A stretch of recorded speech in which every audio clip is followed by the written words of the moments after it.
नमस्कार, मेरा नाम है डॉक्टर पुरु धवन और आज इस वीडियो में हम बात करने वाले हैं उन 3 बड़े कारणों के बारे में जिनकी वजह से किसी को पैरालिसिस यानी लकवा होता है। तो लकवा होने के जो सबसे बड़े कारण हैं, 90% जो कारण होते हैं वो होता है ब्रेन के अंदर नुकसान होना। ये नुकसान 2 तरीके से ब्रेन के अंदर हो सकता है, क्योंकि हमारा जो ब्रेन है वो हमारी पूरी बॉडी को कंट्रोल कर रहा होता है। हमारी जिसे आप ये वीडियो सुन रहे हो, देख पा रहे हो, तो ये आपको ब्रेन की हेल्प से ही हो पा रहा है। तो ब्रेन को अगर किसी टाइप का नुकसान होगा तो ब्रेन की जो काम करने की क्षमता है वो कम हो जाएगी और उसी की वजह से हमारे हाथ पैर की क्षमता भी चली जाती है। अब ब्रेन के अंदर नुकसान किस टाइप से हो रहा है वो इंपॉर्टेंट है। पहला है इस्केमिक ब्रेन स्ट्रोक, यानी हम इसमें कहते हैं कि क्लॉट आ गया आसान भाषा में।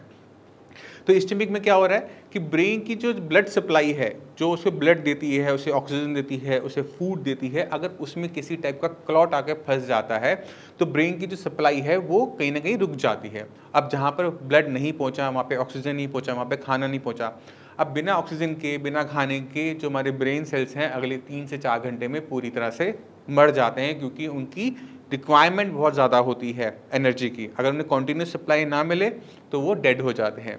तो अगर क्लॉट की वजह से नुकसान हुआ है तो उसे हम कहेंगे इस्केमिक ब्रेन स्ट्रोक।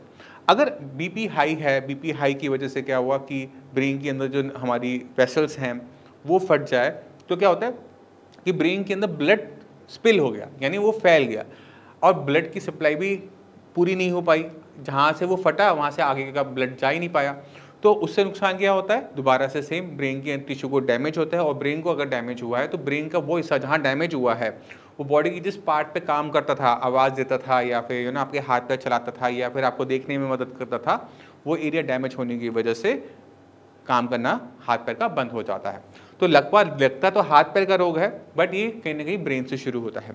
बट हमारा जो नर्वस सिस्टम है उसमें सिर्फ ब्रेन नहीं आता, ब्रेन के साथ स्पाइनल कॉर्ड भी आती है, जो हमारी रीढ़ की हड्डी हम कहते हैं, रीढ़ की हड्डी के अंदर से जा रहा है।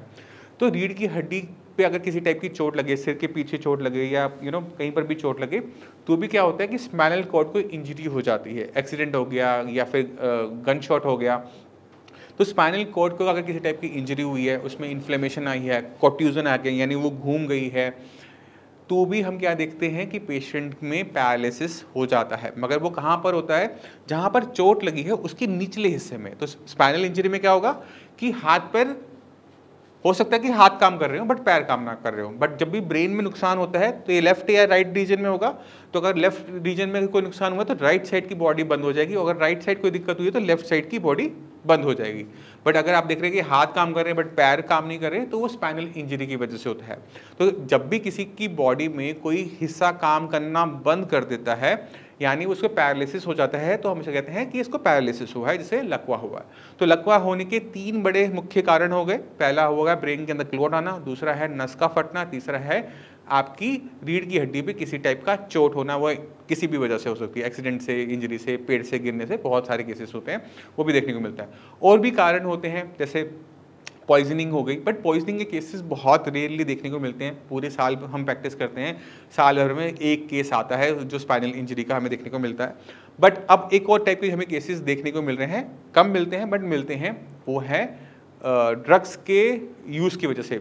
कुछ लोग नशे के लिए बहुत अजीब अजीब सी चीज़ें यूज़ करते हैं। तो कभी कभार क्या होता है कि कोई ड्रग लिया, पता नहीं था क्या था, ले लिया, ब्रेन को नुकसान हो गया, तो उसकी वजह से भी हमें लकवा देखने को मिल जाता है। बट कम, कंपैरेटिवली बहुत कम। साल भर में 1 पेशेंट 2 पेशेंट नहीं आते, इससे ज़्यादा पेशेंट उसके देखने को मिलते नहीं हैं। बट जो मैक्सिमम पेशेंट देखने को मिलते हैं वो क्लॉट की वजह से या फिर वो ब्रेन हैमरेज की वजह से देखने को मिलते हैं। उसके बाद आता है स्पाइनल इंजरी और उसके बाद अदर कॉजेज हमें देखने को मिलते हैं। तो 3 मुख्य कारण क्या हो गए, क्लॉट, हैमरेज और इंजरी। तो ये 3 कारण अपने माइंड में रखने हैं। अब हमने बात की थी कि हम इस वीडियो में आपको बताएंगे कि इनसे बचना कैसे है, क्योंकि बचाव ही सबसे अच्छा तरीका होता है किसी भी बीमारी से निकलने का।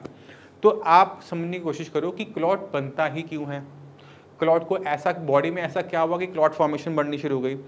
जो पेशेंट डायबिटिक होते हैं या फिर जो पेशेंट की बॉडी में कोलेस्ट्रॉल की मात्रा ज़्यादा होती है, उन पेशेंट के अंदर क्लॉट फॉर्मेशन की जो टेंडेंसी है वो बढ़ जाती है। तो ऐसे पेशेंट के अंदर हमें देखने को मिलता है कि क्लॉट आ गया, वो क्लॉट ट्रैवल करता हुआ ब्रेन में चला गया तो वो ब्रेन स्ट्रोक हो गया। अगर यही क्लॉट ब्रेन में ना जाता, हार्ट में कहीं चला जाता, तो हार्ट स्ट्रोक हो जाता। तो क्लॉट बनने ही मत दो। तो उसका अच्छा तरीका क्या है कि अपना जो है पीरियोडिक टेस्ट करवाते रहो। कोलेस्ट्रॉल की मात्रा चेक करते रहो, डायबिटीज़ को आप चेक में रखो। जैसे ही आपकी एज 30+ में होनी शुरू हो जाए तो साल में 1-2 बार अपना रूटीन चेकअप ज़रूर करवा लो। उससे आपका फ़ायदा क्या होगा कि बीमारी को होने से पहले ही आप काम करना शुरू कर दोगे और बड़ी बीमारी से आप बच जाओगे, लकवे जैसी बड़ी बीमारी से बच जाओगे। दूसरा जो था वो था नस का फटना, है ना, ब्रेन में जो नस फट गई। अब वो बिना बीपी के नहीं फटती, बिना बीपी के ब्रेन के अंदर हीमोटोमा नहीं बनता, बिना बीपी के ब्रेन के अंदर एन्यूरिज्म नहीं हो पाता। तो बीपी एक बहुत बड़ा फैक्टर है जो कि हम देखते हैं कि हर दूसरे घर में किसी न किसी को बीपी की दिक्कत होती है। दवाइयाँ खा रहा है, थक गया, दवाइयाँ छोड़ दी, कुछ और ट्राई करना शुरू कर दिया। तो बीपी अगर आपका बढ़ रहा है, आप उसे चेक नहीं कर रहे और ब्रेन के अंदर कोई नुकसान हो जाए तो भी हमें लकवा देखने को मिलता है। यानी अगर मुझे 90% लकवे के चांसेस अपने गिराने हैं तो मुझे कुछ ही काम करना है, मुझे अपना रूटीन चेकअप करवाना है, कोलेस्ट्रॉल ध्यान में रखना है, मुझे अपना शुगर ध्यान में रखनी है और मुझे अपना बीपी कंट्रोल में रखना है। इससे न सिर्फ मैं लकवे से बचता हूँ बट इनसे होने वाली जो और बीमारियाँ हैं हम उससे भी बच जाते हैं। तो अपनी बॉडी का ध्यान रखना बहुत ज़्यादा ज़रूरी हो जाता है। अब स्पाइनल इंजरी एक ऐसी चीज़ है जिस पे किसी का कंट्रोल नहीं चलता क्योंकि वो तो एक्सीडेंटल है। भाई आप बाइक पे जा रहे थे, एक्सीडेंट हुआ, कमर पे चोट लगी, इसको तो हम कंट्रोल कर ही नहीं सकते। बट हम 90% जो लकवा है उसे हम होने से पहले ही ख़त्म कर सकते हैं अगर आप अपनी बॉडी पे ध्यान देते हैं। जिस दिन आपको अपनी बॉडी इंपॉर्टेंट समझ में आ गई कि मेरी बॉडी की इंपॉर्टेंस क्या है, कि मैं आज जो भी हूँ अपनी बॉडी की वजह से हूँ, अगर मेरे पास बॉडी नहीं है, बॉडी को कुछ हो जाए तो मैं जो भी काम कर रहा हूँ उसकी वैल्यू ख़त्म हो जाएगी या फिर मैं वो काम नहीं कर पाऊँगा या फिर उससे मुझे दिक्कत होगी। अगर आप ये समझ लेते हो तो थोड़ा सा आप अपनी बॉडी को भी इन्वेस्ट करने लायक बन जाते हो, अपनी बॉडी पे इन्वेस्ट करने लायक बन जाते हो। तो आपको अपनी बॉडी का एग्जामिनेशन, अपनी बॉडी पे इन्वेस्ट करना ज़रूरी है। सिर्फ मेडिकल इंश्योरेंस लेने से काम नहीं बनेगा क्योंकि मेडिकल इंश्योरेंस होने के बाद आपको हेल्प करती है किसी बीमारी से निकलने में। बट अगर आप चाहते हो कि आपकी को बीमारी हुई ना तो इंश्योरेंस से पहले, क्लेम करने से पहले ही अपनी बॉडी पे काम करना शुरू करो। रेगुलर एक्सरसाइज रखो, डाइट अपनी अच्छी रखो। आप जब भी खाना खाते हो आपको पता होता है ये खाना मेरी बॉडी के लिए अच्छा है या फिर बुरा है, आपको अंदर से आवाज़ आती है बट आप कहीं ना कहीं उसको इग्नोर कर देते हो। उस आवाज़ को इग्नोर करना बंद कर दो। अगर अंदर से आवाज़ आ रही है कि ओके आपने ये चीज़ नहीं खानी, ये आपके लिए अच्छी नहीं है, आपके लिए हेल्दी नहीं है, मत खाओ। कुछ हेल्दी ऑप्शन रखो कि अगर मैं बाहर जा रहा हूँ, मैं समोसा नहीं खाऊंगा, मैं उसके लिए जगह मैं सूप ले लूँगा या फिर मैं मोमोज ले लूँगा क्योंकि इसमें घी तेल कम है। तो आपको हेल्दी ऑप्शंस पता होने चाहिए कि आपकी बॉडी के लिए हेल्दी ऑप्शंस क्या हैं। जिस दिन आपने खाने के बीच में डिफ्रेंशिएट करना शुरू कर दिया हेल्दी और नॉन हेल्दी, तो आपका ब्रेन आपको खुद ब खुद आवाज़ देगा कि आप गलत कर रहे हो। अगर आप सो रहे हो लंबा, आप अपनी शुगर बढ़ रही है, आप ध्यान नहीं दे रहे, तो ब्रेन बताएगा कि आप गलत कर रहे हो। तो आपने बस अपनी ब्रेन की अंदर की जो अपनी अंदर की आवाज़ होती है उसे दबाना नहीं होता, उसे सुनना होता है और उसके हिसाब से चलना होता है। क्योंकि मुझे जैसे मेरे साथ होता है कि मैं अगर सपोज करो मेरे पास 2 ऑप्शन आते हैं, एक ऑप्शन में पिज़्ज़ा आया, उसमें बहुत सारा चीज़ लगा हुआ है, एक मेरे पास ऑप्शन आ रहा है सैलेड का या मोमोज का, मैं मेन्यू देख रहा हूँ, मेरे पास ऑप्शन था ना। अब मैंने सिलेक्ट किया था कि मुझे आज क्या खाना है, किसी ने मुझे ज़बरदस्ती मुंह में डाला नहीं था। अगर मैं वहाँ पिज़्ज़ा ऑर्डर कर रहा हूँ तो मेरी चॉइस है। अगर मैं वहीं पे मैं कह रहा हूँ कि ठीक है मेरे को आज ग्रिल्ड सैंडविच खाना है या फिर मैंने खाना मोमोज खाने हैं, तो कंपैरेटिवली हेल्दियर ऑप्शन है। तो हेल्दी ऑप्शन की तरफ सेलेक्ट करो। हम घर में भी ये कर सकते हैं, हम घर के बाहर भी कर सकते हैं। इससे हम अपनी जो हेल्थ है उस पर थोड़ा थोड़ा ध्यान दे रहे होते हैं। तो ये थोड़ा थोड़ा जो ध्यान है वो हमें लॉन्ग टर्म में बहुत फ़ायदेमंद देता है। तो मैं उम्मीद करता हूँ इस वीडियो से आप काफ़ी कुछ समझ गए कि पैरालिसिस के मुख्य कारण और उनसे बचाव के तरीके और किस तरह से आपने खाने पीने को सिलेक्ट करना है, अपनी अंदर की आवाज़ को सुनना है। किसी की ज़रूरत नहीं है, आपको बस अपनी अंदर की आवाज़ सुनिए। जिस दिन आपने ये सुन ली ना, आपको आदि बीमारियां होने के चांसेस वैसे ही खत्म हो जाएंगे। बट फिर भी अगर किसी को लकवा हो जाए तो उसे क्या करना चाहिए, क्या नहीं करना चाहिए, किस तरह से एक्सरसाइज करनी चाहिए या फिर किस तरह की डाइट रखनी चाहिए, इस टॉपिक के ऊपर, इन सभी टॉपिक के ऊपर मैं बहुत सारी वीडियो इस चैनल पे बना चुका हूँ। मैं चाहता हूँ कि आप उसे एक एक करके देखो। अगर कोई पेशेंट आपका लकवे का है, पैरालिसिस का है, हम उसकी रिकवरी चाहते हैं या रिकवरी कई सालों से नहीं हुई, तो इस चैनल के ऊपर हमने टेस्टिमोनियल भी बना रखे हैं। आप उस टेस्टिमोनियल्स को सबको देख सकते हो। और जाने से पहले 2-4 टेस्टिमोनियल्स मैं आपके लिए छोड़ के जा रहा हूँ। नमस्कार, मेरा नाम है डॉक्टर पुरुधवन और आज हमारे साथ एक पैरालिसिस के पेशेंट हैं जिनका नाम है हेमेंद्र। हेमेंद्र कहाँ रहते हो? मानेसर। मानेसर। अच्छा, ये पैरालिसिस कब हुआ था हमें? 17 अगस्त 2020 में। 2020 में हुआ था, 3 साल होने वाले हैं। साइंस इंजीनियरिंग से ट्रीटमेंट लेते हुए कितना टाइम हो गया? 2 महीने। 2 महीने। 2 महीने में आपको अपनी बॉडी के अंदर क्या सुधार नजर आया? बोलने में काफ़ी फर्क है। थोड़ा सा रह गया बट वो हो हाँ जाएगा। जी। और लिखने में बहुत मूवमेंट आ गई। लिखने में इम्प्रूवमेंट आ गई हाँ। है, लिख पा रहे हो अब हाँ सही जी। से? अब काम क्या करते हो आप? मैं कंपनी में था HR। कंपनी में HR थे, तो वहाँ पे काम कंप्यूटर पे था? कंप्यूटर पे काम था। तो कंप्यूटर की प्रैक्टिस कर रहे हो? करता हूँ। पहले से बेटर हुआ टाइपिंग? हाँ जी। ठीक है। पैर में क्या सुधार है? पैर में वॉक होती है लेकिन रन नहीं होता। वॉकिंग शुरू हो गई हाँ है। जी। और 2 महीने पहले क्या कंडीशन थी? 2 महीने पहले किसी का सहारा लेके चलता था मैं। 2 महीने पहले सहारा लेना पड़ता था, अब बिल्कुल सहारा नहीं लेना नहीं। पड़ता, अपने आप चल लेते हो आराम से। हाथ में कोई वीकनेस तो हाथों पर करो, सबको दिखाओ, हाथ वीकनेस बंद करो, एक बार चल के दिखाओ। तो बाकी जो पेशेंट हैं पैरालिसिस के, जो जूझ रहे हैं आपकी तरह, उनको क्या एडवाइस करोगे? मेन यही है, हक दवाई लो, यहाँ से इम्प्रूवमेंट होगा। हेमेंद्र जी ने 2022 में सितंबर में भी कांटेक्ट किया था, मगर ये यहाँ पर आकर मिल के चले गए, मेडिसिन लेके नहीं गए थे। इनके माइंड में बहुत सारे डाउट रह गए होंगे उस टाइम में शायद, है ना? बट अब जब 2 महीने बाद 2 महीने का ट्रीटमेंट आपने अब शुरू किया 2023 में, फरवरी एंड मार्च में, अब पता लगा मेडिसिन में कितना दम है, कितना भटकने के बाद काफ़ी दम है ना? ठीक है। तो जितने भी पैरालिसिस के पेशेंट हैं उनको समझने की ज़रूरत है कि ब्रेन के अंदर जब क्लॉट आता है या नर्व्स फटती है तो ब्रेन का एक हिस्सा मर जाता है। अक्सर डॉक्टर्स बोलते हैं कि ये ठीक नहीं होगा, और वो बात सही भी है कि हम मरे को ज़िंदा नहीं कर सकते, बट जो हिस्सा मरा है उसका काम हमें बाकी हिस्सों को डिवाइड करना होता है। अब 2 महीने में अगर पेशेंट दोबारा से अपने सारे चलने लायक, बोलने लायक, लिखने लायक हो गया तो ये खुद में एक अच्छा इम्प्रूवमेंट होती है। तो हमें इन इम्प्रूवमेंट्स को, छोटी छोटी इम्प्रूवमेंट्स को किसी भी कीमत में नहीं छोड़ना चाहिए। जहाँ तक आज की डेट में हम बात करें तो हेमेंद्र जी अगले 1-2 महीने में काम पे दोबारा जाने लायक हो जाएंगे, और वही हमारा काम है, उसी, है ना? मेन क्या था, 2 महीने पहले किसी की सहारे की ज़रूरत है।